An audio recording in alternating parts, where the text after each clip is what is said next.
नमस्कार, स्वागत है आपका न्यूज बाइस्कोप में। मैं हूं आसिया। 2 दिवसीय दौरे पर पटना पहुंची है चुनाव आयोग की टीम। मुख्य चुनाव आयुक्त ज्ञानेश कुमार और उनके साथ ही आयुक्त सुखबीर सिंह संधू और विवेक जोशी भी पटना पहुंचे और यहां पर टीम का ये 2 दिवसीय दौरा है, जहां तमाम राजनीतिक दलों से आज चर्चा हो रही है, बैठक हो रही है। इन सबके बीच बीजेपी ने 2 चरणों में चुनाव कराने की मांग की है।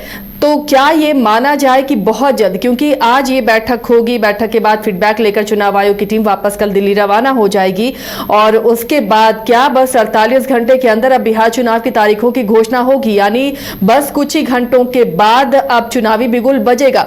इस पर हम चर्चा करेंगे। हमारे साथ बिहार संपादक एसके राजीव जुड़े हुए हैं पटना से। राजीव जी, क्या अब ये माना जाए कि बस चंद घंटे हैं, 48 घंटे में ही चुनाव की तारीखों की घोषणा हो सकती है? नहीं सर जी, निश्चित तौर पर जो चुनाव आयुक्त हैं ज्ञानेश कुमार, मुख्य चुनाव आयुक्त हैं, वो कल देर शाम पटना पहुंचे अपनी पूरी टीम के साथ और उसके बाद यहाँ पटना में ताज होटल है, वहां पर वो लोग रुके हुए हैं और अभी 11:30 बजे से जो है वो उनकी बैठक शुरू हुई और 1 घंटे बैठक चली 12:30 बजे तक, जिसमें कि राजनीतिक दल के जो नेता थे वो वहां पर मौजूद थे। तमाम आप नहीं कर सकती है, 12 राजनीतिक दल के जो नेता थे वो वहां पर मौजूद थे और उसमें जो इन लोगों ने सुझाव दिया है उसमें बीजेपी की तरफ से यह कहा गया है कि जो आप चुनाव करवाएंगे उसमें 2 फेज में करवाइए और अगर हो सकता है तो उसको 1 फेज में चुनाव करवाइए, क्योंकि जो चुनाव है वो उसको बहुत ज्यादा लंबा खींचने की कोई आवश्यकता नहीं है। तो चुनाव आयुक्त ने उस पूरे मामले पर कहा कि ठीक है, आप लोगों की जो बातें हैं उस बातों को मैं देखता हूं और फिर अधिकारियों के साथ उनकी मीटिंग होगी। लेकिन जो सबसे महत्वपूर्ण है आसिया जी कि लगभग 12 दल में से कई ऐसे दल हैं, जैसे कि मुकेश सहनी की पार्टी वीवीआईपी पार्टी है, उनको उसमें नहीं बुलाया गया है और ये छोटे छोटे दल हैं उनको नहीं बुलाया गया है और इसमें मुख्य रूप से जो बुलाया गया है वो BJP, RJD, JDU, Congress, Chirag Paswan की जो चाचा की पार्टी है उनको बुलाया गया है, रालो सपा जो कि उपेंद्र कुशवाहा की पहले की पार्टी थी, अब रालोमा हो गई, तो उपेंद्र कुशवाहा को जो है वो उनको बुलाया गया है। तो इस तरीके से 12 दल के प्रतिनिधियों को जो है उसमें बुलाया गया है और सभी दल के प्रतिनिधियों ने अपना अलग अलग सुझाव रखा। और एक बात की जो चर्चा थी कि क्या एसआईआर के मुद्दे को लेकर के इस बैठक में विरोध किया जाएगा, तो वो कहीं से भी देखने को नहीं मिला। यानी कि एसआईआर का मुद्दा जो है वो चुनाव आयोग की उस बैठक में अभी तक जो जानकारी मिली, हालांकि चूंकि भीतर मीडिया की एंट्री थी नहीं, लेकिन जो जानकारी मिली है भीतर से छन करके जो बाहर नेता निकल करके आए उन्होंने जो बयान दिया है तो उसमें एसआईआर के मुद्दे को बहुत ज्यादा नहीं उसमें उठाया गया। और ये एक राहत भाई आप कह सकते हैं कि खबर चुनाव आयोग के लिए भी थी, क्योंकि जिस तरीके से आप देखेंगे कि बिहार में कांग्रेस हो या फिर आरजेडी हो या फिर जो महागठबंधन के साथ जितने भी राजनीतिक पार्टियां हैं उन लोगों की तरफ से जबरदस्त विरोध किया गया था, लेकिन वो आज चुनाव आयोग के साथ बैठक में देखने को नहीं मिला। तो ये बहुत ही महत्वपूर्ण आप इसको कह सकती हैं। वहीं दूसरी तरफ अगर आप चुनाव की बात करेंगी तो बैक टू बैक अभी बैठक है चुनाव आयोग की, लगभग 4 बैठक जो है वो आज है। अभी फिर जो डीएमएसपी लेवल के जो अधिकारी हैं उनके साथ बैठक होगी, फिर डीजीपी, चीफ सेक्रेटरी, इन लोगों के साथ उनकी बैठक होगी और फिर चुनाव आयोग की जो अपनी बैठक है, इंटरनल बैठक, वो बैठक होगी।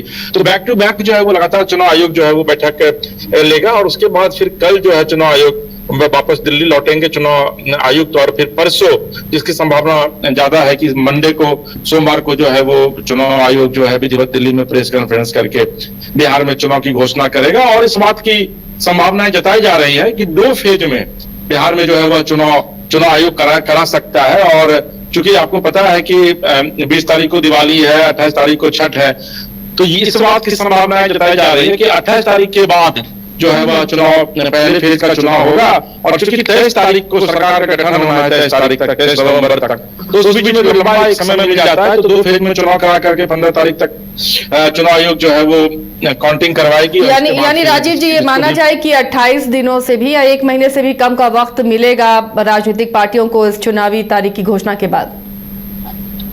नहीं, देखिए आसिया जी, चुनाव पर अगर आप ध्यान देंगे, क्योंकि आप भी बहुत सीनियर जर्नलिस्ट हैं, तो 1 महीने का टेन्योर जो है वो कम से कम राजनीतिक पार्टियों को चुनाव आयोग की तरफ से दिया जाता है। अभी हाल के दिनों में आपके यहाँ भी चुनाव हुआ है 1 साल पहले, तो वहां भी लगभग 28 दिन 1 महीने का समय जो है वो चुनाव आयोग की तरफ से दिया गया था। क्योंकि बिहार बड़ा प्रदेश है 13-14 करोड़ यहाँ की आबादी है, 243 विधानसभा की सीटें हैं, तो ज्यादा से ज्यादा समय देने की कोशिश जो है वो चुनाव आयोग करेगा। और जैसा अभी हम लोग संवाद कर रहे हैं एक दूसरे से, तो मुझे लग रहा है कि मंडे को भी, सोमवार को भी चुनाव आयोग विधिवत चुनाव की घोषणा करता है, तो मंडे से आचार संहिता विधिवत लागू हो जाएगी बिहार में। और उसके बाद अगर 7 या फिर 10 तारीख तक चुनाव प्रक्रिया को चुनाव आयोग लेकर के जाता है, 12 तारीख तक ले जाता है, तो 1 महीने का वक्त जो है वो तमाम राजनीतिक दलों को फील्ड में चुनाव प्रचार करने के लिए मिल जाएगा। क्योंकि आपको पता है कि चुनाव जितने भी राजनीतिक दल है वो अपने प्रत्याशियों की घोषणा करते हैं। अब किस पेज में किस इलाकों को रखा जाता है, ये देखना बड़ा दिलचस्प होगा।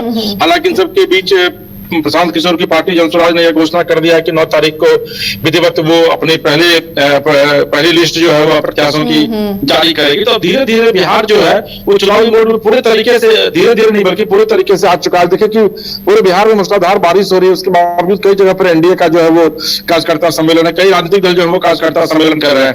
तो राजनीतिक दल को अपनी तरफ से पूरी तरीके से तैयारी में है।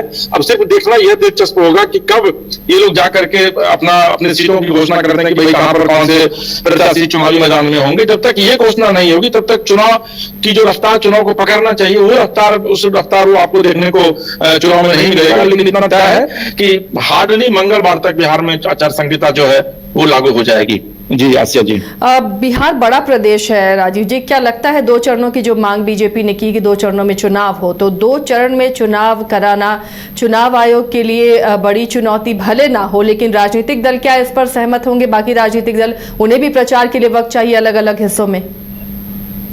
नहीं, देखिए मुझे लगता है कि अभी तक जो बिहार का जो चुनावी इतिहास रहा है उसमें सबसे कम अगर चुनाव कराया गया है आसिया जी तो वो 3 फेज में कराया गया है। तो हालांकि जैसे मैंने आपको बताया कि दिलीप जायसवाल भी, उन्होंने विधिवत बयान भी दिया है मीडिया में कि चुनाव आयोग से उन्होंने आग्रह किया है कि पारामिलिट्री फोर्सेज का डेपुटेशन जो है वो हर जगह किया जाए, हर एक बूथ पर जो है पारामिलिट्री को लगाया जाए और 2 फेज में चुनाव जो है वो कराया जाए। लेकिन मुझे लगता है कि चुनाव आयोग ये कोशिश जरूर करेगा कि कम से कम 3 फेज में चुनाव कराया जाए। लेकिन चूंकि फेस्टिवल का सीजन है, अभी आपको पता है कि दिवाली है, बीच में छठ है, भैया दूज है, तो कई तरह के जो फेस्टिवल है वो है, तो फेस्टिवल को भी मायने ध्यान में रखना पड़ेगा चुनाव आयोग को, और उसको देखते हुए ही चुनाव आयोग कोई भी तिथि निर्धारित करेगा। लेकिन इस बात की चर्चा जोरों पर है कि बिहार में इस बार का जो विधानसभा चुनाव है वो 2 फेज में कराया जाएगा। आपको पता है कि बीजेपी अभी ऑलरेडी सरकार में है, केंद्र में भी है, तो बीजेपी की बातों का हो सकता है कि कुछ ज्यादा असर चुनाव आयोग पर पड़े। लेकिन जो अन्य राजनीतिक दल है उनकी तरफ से यह कहा गया है कि कम से कम 3 फेज में जो है वो बिहार में चुनाव कराया जाना चाहिए। आरजेडी की तरफ से अभी तक कोई इस पर बयान नहीं आया है कि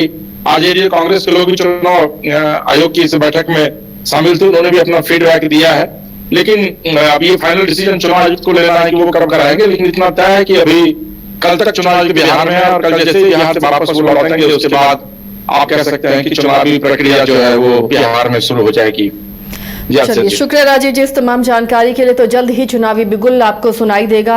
आज चुनाव आयोग के साथ, उस टीम के साथ राजनीतिक दलों की बैठक चल रही है जिसमें अपनी अपनी मांगों को राजनीतिक पार्टियां रख रही हैं। बहुत मुमकिन है कि कल जब चुनाव आयोग की टीम वापस दिल्ली लौटेगी तो सोमवार को चुनाव की तारीखों की घोषणा की जा सकती है और इसके लिए तमाम पार्टियां भी पूरी तरह से तैयार नजर आ रही हैं। पीके की जनसुराज ने भी ये घोषणा किया है कि पहली लिस्ट 9 तारीख को वो अपने कैंडिडेट की जारी करेंगे।